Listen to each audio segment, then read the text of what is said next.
जब उठी निगाह तो झुक गई, ये मामला कुछ और है। अल्लाह अल्लाह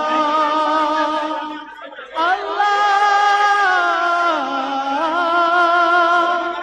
ये पहाड़ दरख्त और कायनात सब झुके हुए हैं सुजूद में। ना तू बन सका ना बना सका, वो ना फिर भी तुझे।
इस आस पर पड़ा हूँ मैं, सजदे में रब्बे करीम के।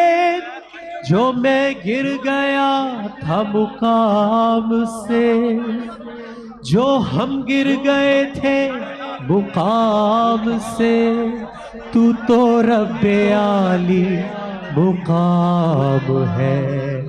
इस दफा मिलकर पढ़ेंगे साथ। ना तेरा खुदा खुदा, ना मेरा खुदा कोई और है। तमाम मुसलमानों ने मिलकर दुआ की थी तो पाकिस्तान मिला था। आज सब मिलकर अल्लाह को पुकारेंगे तो हकीकी आजादी मिलेगी। इस दफा हर किसी के दिल से आवाज आएगी, ना तेरा खुदा खुदा, ना मेरा खुदा कोई और है। ये जो रास्ते हैं जुदा जुदा, ये मामला कोई और है। बहुत बहुत शुक्रिया नाज़िम शराज साहब। अच्छा